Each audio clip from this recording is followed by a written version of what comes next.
Our next stop this morning on the Sunrise Show is the Oregon Zoo, where one of the zoo's youngest residents can be seen these days bouncing around there in the rhinoceros exhibit, also known as Rhino Ridge. His birth back in December was an event 2 full years in the making. In late 2021, his mom, Jozi, arrived at the zoo and was paired with his dad named King. It was part of the species survival plan for rhinos, and as the baby would suggest, that pairing worked out pretty well. For more on Jozi, King, and their baby named Tamu, we have this brand new Drew at the Zoo. Say good morning to Tamu, hanging out at the zoo today with his mom Jozi as they enjoy a little breakfast on this morning. Let's bring in the human element to this story now. We have Virginia Grimley with us. She's a rhino keeper here at the zoo, part of the animal care staff. And what we're looking for today, Virginia, is basically an update, a 3-month update on the baby rhino. Well, he's growing really fast. He's about 2 feet tall already, 316 pounds. So he's growing real fast. Bouncing baby boy, you might say. Yeah, right. Very big. He's starting to get his horns in. His first primary one's already 2 inches. And he's very playful. He's curious and brave, and he's just perfect. Let's go back to the name for a second. Tamu means sweet in Swahili. So does sweet really speak to this little guy's disposition? Definitely. He's really sweet. He loves attention. He likes to play with his mom, and he really likes to just hang out with us.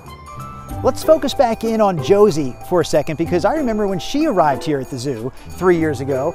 A few months before that, King arrived. King is Tamu's dad. So the plan all along, 3 years ago, was to bring these 2 rhinos together here at the zoo to make a baby.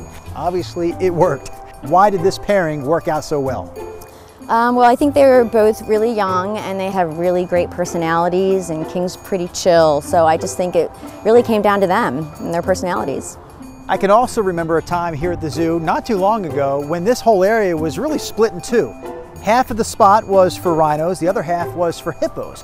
The zoo made a decision to support a most critically endangered animal, making this an entire area dedicated to the Black Rhinoceros, one of the most critically endangered in the world. Well, we thought it was really important to bring in a critically endangered animal for breeding so we can educate the public. Tamu's birth is really important. It's a new hope for the survival of the species, and we're hoping he'll grow up someday and get his own family and contribute to the population. We'll wrap this up on a positive note, right? Because we got lucky today, and maybe you will too, catching him outside on a beautiful day at the zoo. But I promise you, we have the proof that even when he's inside, this little guy is still having fun, wallowing in the water here, like every baby rhino likes to do. It was actually cool to see that whole plan play out, because I do remember going to for Drew at the zoo like 5 years ago, and they said we're going to move the hippos and we're going to send them to another zoo that has a bigger space for hippos, and we're going to turn all of this that was for 2 animals into a space for 1 animal, the Black Rhinoceros. And then they brought in King, then they brought in Jozi. I was like, is this really going to work out? Tamu showed up, and it did work out. So pretty cool to see that all play out like it did. I mean, at some point, I'm sure King said, hey, I'm the only choice you got. It's me or nothing, right? and then the female rhino gave in, yes. I guess. All right.